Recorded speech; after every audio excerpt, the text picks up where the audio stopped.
Rohit Mehrotra is the founder and CEO of CPSG Partners, the number one ranked fastest growing IT company per the Inc. listing with over 10,000% growth rate in the last 3 years. He's a serial entrepreneur with many such successes in his past.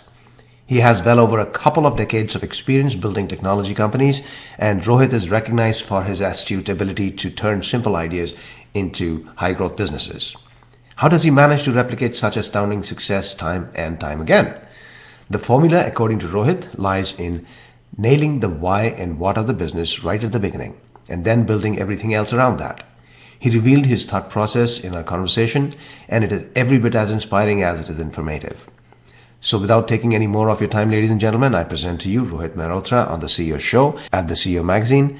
I am your Welcome host, to the CEO Nick Show with the Bhatia. CEO Magazines. Sure, thank you. Well, I wanted to congratulate you, first of all, on being the number one fastest growing IT company. And I believe you've shown about nearly 10,000% growth rate over a 3-year period. Is that right? That is correct. Yeah, wonderful. I mean, that's an accomplishment. But you've done this kind of thing before as well. I mean, you've launched maybe 4 or 5 companies in the past. Some of them have been have been recognized for high growth. And each of those companies you sold to a private equity or to a public company. Yes, that is correct. They got either acquired or they by a private equity group, or or by a public company. Yes, that is right. That is And correct. so that's why I am particularly interested in you, because there are a lot of people who succeed by serendipity, the one-trick pony show kind of people. Sometimes they make a boatload of money, but then never can replicate. And so if someone replicates, they probably have a formula in place that works for them. I mean, the same formula may not work for another person because they don't have the same kind of personality, vision, and so on and so forth. It's like taking democracy and imposing it on Iraq, which is never going to work. Yes. But still, we need to know what's that magic formula. And that's the conversation that I'd like to have with you. Okay. All right. To begin with, I wanted to ask you something. You've talked about cultural transformation, the culture being central to your approach. Can you talk a little bit about what are the things that really you focus on and say, this is the magic formula for me, this is why culture is important? Well, let me step back and kind of tell you about everything that I have done in the past when we are starting the company. I'm very clear in my mind as to what and why I'm trying to do something. So, so for each company was kind of different from one to the other. So one of them was structured for high growth. That's all that I cared about. Then the other one was technical leadership. And then the third one was for a different company. So, but at the end of the day, what you have to do is you have to kind of come up with a principle that you are trying to achieve. And that principle has to be very simple. And then go out there and almost stay true to that principle, and then go out there and build around it. So, and the last one, which is CPSG, that's the one that we are currently in, was built on that kind of a foundation. And so the culture builds on that principle. Oh, really? That's very interesting. Let's go a little deeper into that. Almost everybody thinks what I want is high growth. But you say that that's not necessarily the purpose. So how do you come up with a purpose? Where do you say technology leadership versus high growth? What is the thought process that you go through?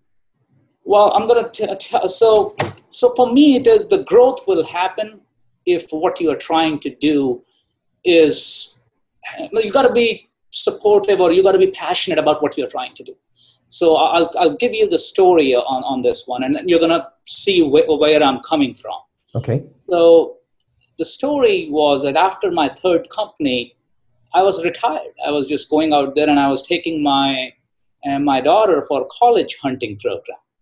And we were at one of, I think it was at Columbia or Harvard. I don't know which school it was at this stage that I can remember correctly. She asked a very simple question as to, how do you get merit-based scholarships? And the answer came was, well, we don't have merit-based scholarships. And then she asked, why is that? And she said, well, we have no way of choosing because all our kids are meritorious.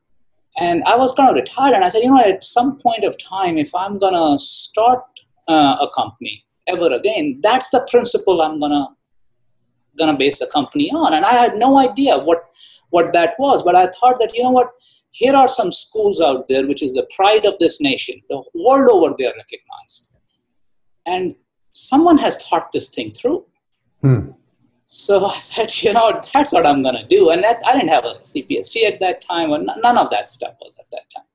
And I started to say, that's what I'm going to do. And I started looking at the organizations which are there and who are based on that principle. And I really found two organizations that work. One of them absolutely follows that principle, and the other one has followed it. And of course, it's a much larger. And the first one was the US Navy SEALs. So if you think about it, the SEALs, there is not a better SEAL. You're a SEAL, you're a SEAL, you're a SEAL. And there is not these growth parameters out there that you're going to have 500 SEALs this year, or 480 this year, or 700 this year. And here are the guys that if you don't have enough of them, you have a problem as a country. So I'm like, so we are going to go out there and focus on that. So then I went out there and I started talking to some of the SEALs over there and kind of find out how this organization is built. And I found some very distinctive features in that organization. And so if you think about it, if you're going to step back, it's not that these SEALs are more patriotic than a Marine or somebody else in the US Army. They're all patriotic. They're all willing to die for it. But somehow this group of people is wanting to get into situations which are difficult, and that's what gets their adrenaline flowing. So I'm like, what? So when I talked to one of the SEALs, he said, you got to find a problem, Rohit. You got to find a problem where the best and the brightest minds in the country are going to want to come to tackle that problem. So that's when I went to the drawing board and I said, what is that problem? And then you start looking at the problem sets, and I said, well, cloud is coming into the fore right now. That's one of the hottest things. But so is mobility. So is oil and gas, and in those days at least. So I said, well, that doesn't do me. That gives me one of the wheels out there. So then I started saying, that does not do me. And it was funny, right at that time I was speaking at an MIT conference, and one of the questions was, how do you select which field to be in? How do you start a company in which field to be in? And everybody had an answer. And I started thinking, these are smart kids asking these questions. And I said, you could have, you got to almost have wheels working for you. So cloud or mobility is one of the wheels. So if you have got a company in that, you're going to do well. There's no doubt in my mind, because just a rising tide are going to lift pretty much most of the boats. Right. That does not give you the acceleration. So then I started looking at it and I said, what's the second thing that is a cross-section of it on it? And I saw that the HR officer today is at the same stage what the chief financial officer was 10, 15 years ago. Mm-hmm. He is moving up in the organization. His chair is right next to the CEO because the human capital as an industry is transforming. And for me, that gave me the problem set. So you take cloud and you take human capital management, two things which are transforming, and right in the center of it was Workday. Say that again, right at the center? Center of it was Workday. Workday is cloud, HCM, and financial solution. It's one of the fastest growing cloud companies in the world. They're number 2 today in market cap after Salesforce.com. So I said, that's what I wanted to go out there and do. And we were fortunate enough that we were able to partner with Workday, and that's the practice that we ended up creating. So going back to the story of it was, okay, now I have a problem set. Now I got to attract the talent. So then the problem set, if you think about it, also has to be something that you can attract that kind of talent. And if I'm going to go out there and And my problem set can only be solved in the field of technology using computer science graduates and engineering graduates. And I'm toast because you know what? Who am I competing with now? Google, Amazons of the world. And that's where all the kids are going to. Right. So I needed a way to attract C-level talent for a problem set. And now if you step back at it, where do you think the best value today is in this country? Right here. It's not for computer scientists and all that. It's the liberal arts major. But the whole world is saying that, you know what, we got to get away from liberal arts. We got to do this. We got to do that. And I'm like, that's where I'm going. So I can now take, say, a history major or a psychology major or a Latin studies major or a music major or whatever it is, English major. And I'm going to go out there and bring them to see if we can solve this problem set. And Workday fortunately allowed me to do that. So then I said, you know what, I'm going to now attract the talent. And then I started going out there and hiring some of the best in the field over there. And then soon we realized that, you know what, I'm just going to run out of money hiring all these people who are. So I had to then again reinvent at that time as to what we can do in order to grow fast while not breaking the bank. And that came to me. My daughter by this stage was at Harvard. So I said, and she told me, I said, Daddy, why aren't you coming out there and recruiting here? And I'm like, you know, how did it miss me? Because here is a school that I actually based the entire thing on, or my entire principle on. So we went out there and tried to recruit people over there. And me and my partner, a managing partner over there, tried to go out there recruit. And the kids were great. But what I saw there was, I still did not know if I'm at the right place, but what I saw there was pretty unique. Right across our table where we were trying to recruit was U.S. Marines recruiting. And I said, my partner's name is Steven, and I said, Steven, go out there, see why these guys are here. And he said, let me go check. And he goes out there, he talks to the Marine office, and he says, oh, no, after West Point, this is where our generals come from. I'm like, I'm at the right place. So basically, then after that, as you can probably see, the problem set gets solved. And then what you do is then you attract the very, very best in the world. And it doesn't have to be these Ivy Leagues. Really, the focus is to attract the very best and then provide a platform for them to thrive in it and to just go out there and grow. And the difference was, I was not looking to have people come in who are sponges. I really was not. I could find those people dime a dozen who are just sponges who are going to grasp. I was looking for the fresh spring, you can call it. So these are the guys who would come in and come up and totally change the way things are. And so you said earlier that you went for the liberal arts. Yes, because that's where the value is. I can get those. So. Exactly. So you said I want the brightest people, but if you go to the computer science guys, they're jumping onto Google and the big names because they can. Now, at the same time, there are people who have chosen a different track, unfortunately or fortunately, whatever you may want to call it, but at least they are just as capable and bright. And so you bring them on, but then you have another challenge is to train them because they're not ready. So how did you handle that? Well, that was the fortunate part of it. Workday has a great training, and then we had senior people out there who could bring them up to speed. But there was another thing, is the collaboration aspect of it. When you put these people together, they teach each other. So they go through the thing, and then you go out there and what happened was my business partner came in and said, we're going to start up with a mentorship program.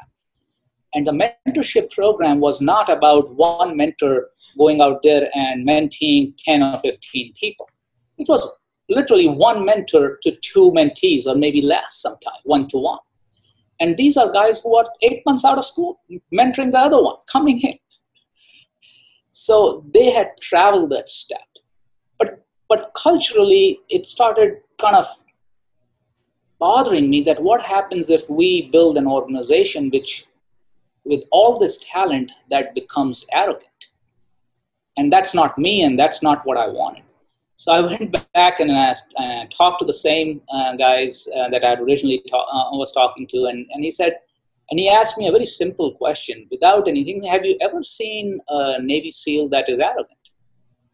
And I said, well, I haven't met any, but he said, you won't find any. And I'm like, why is that? And he said, well, because the US Army does not allow them to mix. The US Army keeps the SEALs division completely separated out. They actually even look different. And I don't know if you know that or not, that the Navy SEALs are the only ones who are allowed facial hair. Oh, I did not know that. So he said, don't mix them up. And that's what we do. So I personally only hire at this stage that level of talent. And when they are sitting right next to somebody working, they don't know what exists. So they have nothing but humility out there. Because if you think about it, in any large organization, there's going to be A-level talent, B-level talent, and then B- and C. And all this talent is needed in order for the organization to run. My experiment does not allow that. I only want a certain level of talent, and the growth will be what it will be. And it has been spectacular, to say the least. This is amazing. This is a wonderful conversation because it's a different way of thinking. You said growth will be what it will be, because I'm really not aiming for the growth. I'm aiming for this. Yes. And that's my goal. That's my mission. That's what I want to do. It's not about growth. Whatever happens to be ancillary, and that's good enough for me. But what I'm creating is this, different from, you're creating an organization of a certain kind. So your mission is literally not business. I mean, I could say that it's not a business goal that I want this kind of growth, this kind of revenue, this kind of sales, but my mission is slightly different. And that's a very different way of looking at things compared to most others. And one of the other things I noticed is that your approach has been to go into the details, not the strategy stuff, not the big vision, but go and ask very deep, specific questions. Why? And you went to the extent of going to these people at Navy SEALs and say, if my mission is to create a great organization, how do I do it? I got to look at and find which are the best organizations. What are their characteristics? What are their attributes? What do they do? They've been doing it for not thousands, but the military at least has been around for thousands of years. And over the time, they have evolved. And SEALs in this case is the epitome of it. And so look at what works for the best. And it's not about just one element of success. How did you succeed? But they've learned from their failures and brought in principles. Like you said originally, it's the principles that matter. You identify the key principles and build upon that. Sounds commonsensical, but it is not, because common sense is very uncommon. Most people behave non-commonsensically. Yes, it is. This is not where people would go. I would like to say that, I'm the one who has thought it through, but I'm really not. If you look at anybody out there who is absolutely passionate about what they are doing, it is never about the business. It is never about the growth. And I'll give you 2 examples on it. Walt Disney and Steve Jobs, Walt Disney did not create movies to entertain you or I. He had a need to create movies because he wanted to create one more, and he wanted to create one more. Jobs wanted to create another spectacular product. So for me, it is not about what numbers I'm going to hit. I just want to hire one more of these guys. That's all that so I need the growth so that I can keep on hiring these guys. And the growth will automatically happen if your vision is clear. And the other part was that you found the intersection carefully of what is it that you want to do? Where do you want to park your boat? You want to park your boat where the tide is going to be. And so you found the intersection of these things because, if you went into some other staid industry, transportation or something else, again, you can find still over there, you can find the intersection of a couple things that skyrockets the growth. Why? Because you found a niche, so to speak. You don't always have to be in the only tide that you can hear of right now, the mobility and the cloud computing and the big data, you don't necessarily have to be there. I mean, think of Cirque du Soleil. You know, there you go. the right mind would want to start a circus. Yes. You can. So it is irrelevant, literally, what you want to do. As long as you're passionate about doing it, identify the right principles, and dig deep enough to say, what's missing? What can I do to make this thing better? How can I solve this problem better? Yeah, no, I agree. I could not agree with you more. I thank you, and that's just. I'm just regurgitating what you said essentially, but also from my extensive conversations with people like you and CEOs of Fortune 500 companies, as well as I have been in the academia, so the research material that I have had, and I'm right now writing a book on cultural transformations that's been commissioned by John Wiley & Sons with my co-author. So this is something I am deeply interested in, and that is one of the reasons I wanted to talk. And in the kind of conversation we're having, it may be commonsensical, but you need to remind yourself over and over and over again these kind of things. So I'm really glad we're having this conversation, and I want to dig a little deeper into it. Sure. Just to create a parallel thought process. Now, this is one example. If you go back into your previous work and you'd say, well, I did it slightly differently. I didn't do it this way. But the underlying thought process that I've had or have developed over my years of experience was still running through. So what about your previous experiences? Well, let's go over my first company. Very different. Okay. That was in the database and systems management portion of it. This was, I believe, 97, 98. So we're going back 17 years almost now. Like Vital Systems, I think, right? Vital Solutions. Solutions, okay. Yes. And there I just wanted to be, I was young at that time. So I just really wanted growth for the sake of growth. That was the problem set that I was going to solve. We were doing same thing, and at that time, the Sun Microsystems, which is now part of Oracle, was kind of coming over. So I had to hitch the bandwagon to a field that was going to grow pretty quickly. But at that time, all the services companies had this concept of, I'm going to have all employees. That was the thing in 90s. All employees, that's how the companies were valued. Everything was all about employees in those days and how you can take care of them and all that. And I was like, I don't think I'm going to grow, because I'm going to find these people and things like that. So in those days, now it is absolutely common that I said, you know what I'm going to do is I'm going to build an ecosystem which will have these types of people, and they could be anyone's employees. And I'm just going to monitor the quality of who we get the people from. So I could just simply say, I'm not going to worry about delivery, because delivery is going to be monitored by the processes that I'm putting together. I'm only going to worry about the sales side. So I took all my money and put on the sales side of it without worrying anything about the delivery. And interesting. And that company became one of, I think, the fastest growing company in Dallas-Fort Worth, and then Texas. And within a year and a half or 2 years, it got acquired, because the growth rates was just off the charts. And so it's just the same thing. You got to know what you're going to try to do, why you are doing it, and then you have to solve that specific issue. And once you solve it, then you just have to kind of bet the farm on it almost. So you said identify an issue. And that's a very important point, because when an average entrepreneur looks at these issues, you say, well, I want to get into big data because I know big data, right? And they jump in and say, I'm also doing big data. I'm also providing these solutions. Yes. And so there are thousands of big data providers. You're also one among them. And that doesn't really help. You may survive because everybody else is wanting big data. There's a huge demand and there is not enough suppliers, and you will be able to be there. So you'll be just one of the, as I call them, one of the penguins amongst all the penguins, completely undifferentiated. And it's okay if a lot of penguins are required. But how do you make yourself a yellow penguin that stands out? So you said, you did something different. I want to dig a little bit deeper in there again. If you did something that was commonly done, what exactly was the process you said you were going to differentiate yourself with when you attacked the problem of high growth? So the first company is what you're... Yes, I'm talking about this company. The first company was, the problem was that the companies couldn't scale because they had all the employees. Everybody... There was a dearth of employees. There was a dearth of talent.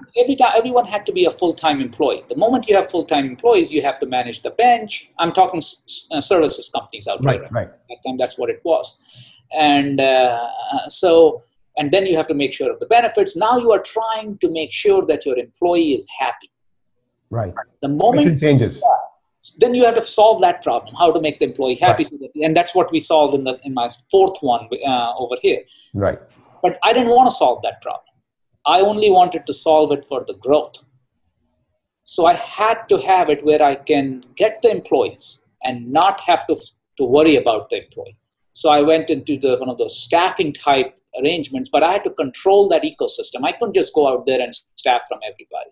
So I said, I'm going to be the biggest person going after this market in this area. So if you have people, let me know. So we created the systems where people will go out there, upload what their employee availability was and things like that. And that's really how we grew it. So not worrying about delivery is a huge risk. I mean, it takes gumption to be able to say, I'm going to sell, and then we'll find out a way to deliver. But now you go ahead and see, what did Dell do in its prime days? They don't even worry about delivery. They said, I'm going to buy these components, guys. It's your job to make sure that those components are okay. Because I'm going to make sure that if it is not okay, I'm going to send that stuff back to you, and I'm not going to pay you. Right. That's really what it was. So you said you focused on selling. How did you know that you would achieve the sales figures? Did you identify that the demand is so huge that you would be able to do that? Yes. So my background was, I was with Sybase prior to that, and I could see it that people are needing people, but they can't find people, and because they're limited to one consulting company or two consulting companies that they were doing business with, and if those two companies didn't have the talent level, then they were stuck, and then the rates were getting higher, and I'm like, this model is just wrong. So the tiered approach is what you developed, because back then in '97, that wasn't the norm. No, not at that time. Not at that time. I remember the what you call the offshoring and all, none of that stuff was really there at that time, and it was a totally different set of problems with a different type of solution, I guess. So interesting. Very interesting. Very interesting. Now I want to change the topic a little bit more onto you, rather than the accomplishments. Do you ever get overwhelmed? Things out of balance? Yes and no. So the key thing that an entrepreneur gets, the satisfaction they get, as I told you, is that when you have a vision and people around you catch on to the same vision, they understand it, and then they come on board with your vision. Because if you think about it, in any company, you're going to have somebody who has founded it, and then you're going to have investors and all that. And everybody is going to get their money portion of it and all those kind of things. So what's the real satisfaction for the person who is founding it? It's they get to build the way they want to build. At the end of the day, that's really all that it is. Right. I'm going to build it the way I'm going to build it. Who makes money? I really don't care. If you're on my side, great. Thank you for the ride. And I don't even expect a thank you from them. So what overwhelms you is that when people who get on with you start questioning why you are doing what you're doing, they start diluting the very message that you are building on. And I'm one of those firm believers that the person has to develop or create something for their own satisfaction. And if I create something for my own satisfaction and put my heart and soul in it, others are going to get something out of it, and I don't have to even try. So, and I'll give you an example on it. Somebody who is composing a symphony or a musician, they are not worried about what the audience is going to say. What they get out of that symphony is completely different. If they have done their work well, the audience is going to get great work too. There is a segment out there that will appreciate. There's a segment just like you. The satisfaction you're drawing will be drawn by them. Of course, everybody will not follow. Yeah. And don't expect everybody to follow. No, not only that. And I don't care if anybody follows or not. It's just, this is what I'm building. It's great. And so what overwhelms you is when people who are on your side, if they get on board on the boat and they're cheering and they're going for it, it's great. But when this question, why are we doing this thing? Why are we going out there and why can't we hire somebody who is just adequate? Because they can do the job just fine, but that's not the company. There is no financial reason why you can't, but that's just not who we are. And Google, if you think about it, is built that way. Google will have the smartest people and sometimes make them do the dumbest work. But because they are counting on that smart person to either change that dumb work or come up with something that's going to transform the industry. And it's just a different concept to understand. It's a different way of looking at things. And if it is good, it's good. If it's not, it's not. So Steve Jobs did the same thing, and yes. It's a model that has shown great growth. And you know, some people might question that whether there is an ability to question within an organization. But the truth is that there are certain core elements on which people and organizations are built, and you identify that core, and that core must not change. Everything else around can change, but the core, there's just like the Constitution, just like the articles, the Bill of Rights. You can't just go change that. To change that will require an enormous amount of thought process and due diligence of sorts, and you don't change that. Certainly not frequently. I mean, you can question it if the environment has changed too much. That's a different story. But, the Constitution doesn't change easy. You're so right. I love it. Yes. So that's one thing important is, like a country is based on a Constitution.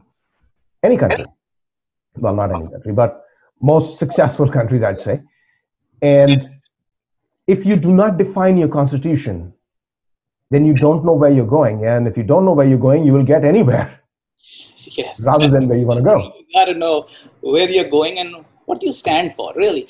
Because what you stand for is not going to be applicable in all circumstances. It just won't. What I'm trying to do here will not work for an organization like GE and all that. But I'm not building a GE. I'm building it for what I want to build. And wherever it gets built, it gets built. And that's just how it is.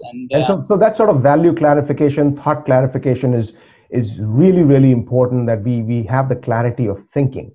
Yeah. So I'll give you an example on it. I don't know how many CEOs do that today or not, but a lot of the college graduates that we hire, I actually, after they have been here with us for 6 to 8 months, I actually write a personal letter to their parents, thanking them and telling them that really all that I am is a steward of their time. Because I'm more concerned about the lives that these kids are going to touch, and considering the type of kids we are hiring, the type of people, because these guys will be successful. There's no doubt about it. How they will be successful is all that I'm trying to mold here. Right. So I write to them, and a lot of those parents they're just shocked. But it's not that I wanted to do it for some reason, because I just wanted to thank them. So again, remaining clear to your mission. I think we've been working on a program on negotiations right now, and one of the people think negotiations is all these tactics and things like that. But fundamental thing to negotiations is defining your mission, because if you could define your mission, you will not waver. You will not let your emotions come into the game, because emotions will come into the game. If you could be really strong about, hey, here is my mission, and the mission cannot be about me. It has to be something greater than yourself. Yes. Say, that's my mission. I will do whatever it takes to stay focused on the mission, even at the expense of my own personal feelings and personal agendas. Because the moment I get involved with my personal agendas and feelings, the mission will get disrupted. I agree with you, Nick. I truly do. Because then you take the other person not truly as an adversary, but as a partner in the mission. And that is a much better approach than taking and considering that's my adversary, let me get the most out of it. And of course, you should get the most out of it, but towards the mission. Yes. Not for your personal goals. Yes. It's funny you say that. I was reading about it. They had done a study at Wharton, and if you keep your mind towards what the mission is and how good it will be for both parties if the deal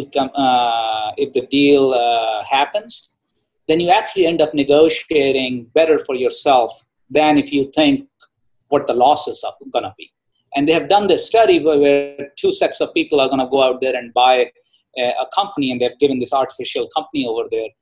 And the people who actually went in with the mindset that, you know what, I'm going to go out there, and if I get this company, how good it will be and how it's going to get flourish and all that, they ended up paying less for the company. This is amazing. And these are some of the things that people do not know because of our media, because of the proliferation of wide amount of messages, especially through the internet, the movies and everything else. Our sense of reality is warped. Our education system really doesn't address those issues at all. We're still antiquated and teaching kids the same way we taught for hundreds of years. And you're not talking about the things that really matter, especially in the current environment, because it's not like a village where, you know, there's a certain way of doing things and everybody does that. Now you've got vast amount of misinformation. Yes. Information. Oh, you tell me. Yes, you have to kind of figure it out. So you have to have you have the onus of really clarifying your value system and understanding what makes a good person, what makes a good citizen, what makes a good businessman, you know, so on and so forth. So you identify really what is it. It's almost like the art of living. Yes. That is an art of living.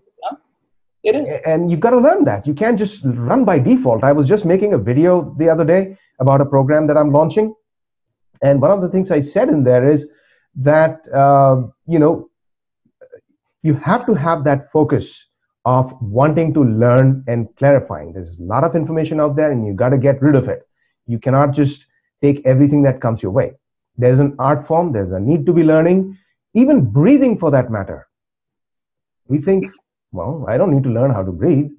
But the fact is that there are people who have breathing bad habits. There are. Most of us breathe incorrectly, and it has deep influence on your skeletal system, on even the development of facial structure if you breathe incorrectly, and on your heart and your brains. So if such a simple human performance requires learning and effort, think about anything else. I know I have taken a longer time than I had anticipated, but this is such a wonderful conversation. Thank you. I want to talk about your failures. You know, I'm one of those guys who puts them behind me, learn from it, and then not think about it. But yeah, I'll give you a failure. Again, I'm a technologist by brand, and after my third company, it was one of those things that I started working with my daughter, and we came up with this idea about email. So, and I don't know why it happened the way it happened. I think we were solving it the wrong way. But the concept was that if I'm sending an email to, say, you and your secretary, okay, and in the same email, I should be able to write something for your secretary, which I really didn't care for you to see because it's irrelevant. It's just you're gonna be spending time on reading something, and that is not really meant for you, saying that, you know what, just please give me 5 minutes before Nick comes in online or something like that. Right. And just highlight it and in the same email and say, this is meant for Nick's secretary. And send it out. And so when Nick sees his email, he doesn't even see that part of it, but when she sees it, and that's the concept we were trying to solve. And I just loved that entire way of communication, where communication is meant for certain people in certain, and they just see what they need to in an easy fashion. And we just solved it the wrong way. But what happened more than anything else is that it was just not a solvable problem on the client side of it, on the client machine. But however, what happened towards the end was that it just took so much out of the building that I just lost interest, and she lost interest in marketing it or in taking it to the thing. And I don't know what I actually learned through it, other than the fact that anytime you are trying to do something, you got to think through some of how you're going to take it all the way to the end. And that's the thinking distortion. We all have thinking distortions. And most of us have so many thinking distortion, including Henry Ford for 16 years did not change the color of the car. Everybody told him you should, and you lose 60% of the market share. It's like, how stupid can you be? But we are all like that. We all have these blind spots. So thinking distortion is important. Some people don't, some people have less, some people have more. You've clearly exhibited lately that, you know, you've managed your thinking distortions. So what was the thinking distortion at that time that you possibly figured out and said, you know, this is why it went wrong? Or was there anything? I just thought that it could be done. And I really didn't think through that it's almost not technically A, possible, and B, not everybody thinks the way I do. And I'm trying to market to something to the masses. And I didn't know which devices they're going to be composing their email, because this is a very complex problem. It is a complex problem because you know, we are inundated with emails all the time. Not only that, think about, I included a comment for your secretary, and she does a reply all. What should happen to the text that was only meant for her? So all those things have to be thought through. And it became, at least from my mind, it became too complex of a problem. It can be solved, and someday somebody will solve it. I truly do believe that, because that's how the communication should be. It just cannot be solved the way I was solving it. So. Understood. I think the point is that the more you think through and identify issues up front, the less trouble you will be in. Like you went to the SEALs and you said, oh, this time I'm not going to just jump into it. I'm going to explore and make sure that I know the landscape. Yeah, like how do things develop? Because sometimes what happens is that you know exactly what you're going to do for steps 1 and 2, and then but you should have some idea what the steps 9 and 10 are going to look like, at least somewhat. So if you have no clue, then I'm not saying you can't figure it out. I'm really not saying that, because you have to, but at least you got to have an idea that will at step 9 and 10 the same principles will hold, just like you said about the Constitution. There's a reason that Constitution has held so long. It's very well thought through. It's based on certain fundamentals, and everything has to adapt around it. And if that little core is kind of not correct, and that's the reason when for this company, when that no merit-based scholarships, I didn't have to think through that part of it. It had been done for 100 years. Yeah. So Absolutely. I just had to create an organization with that same principle. So. No, I understand. I completely get it. I understand that thinking through is necessary. Sometimes we do think through, sometimes we don't. And the bottom line is, the more upfront work you do in identifying principles that are staid, that are, have been there for a long time, the better you will be. It's not that it is a guarantee for success. Nothing is a guarantee. But the more you follow the right principles, the better you are. So, Rohit, I am really glad I got this chance to talk with you. We've talked for a long time. I really could talk with you for another hour, but I want to keep in mind that we had scheduled the time. So perhaps at a later time, I'd like to talk some other issues with you. Absolutely. Anytime. I think it'll be great. Anytime. Just call.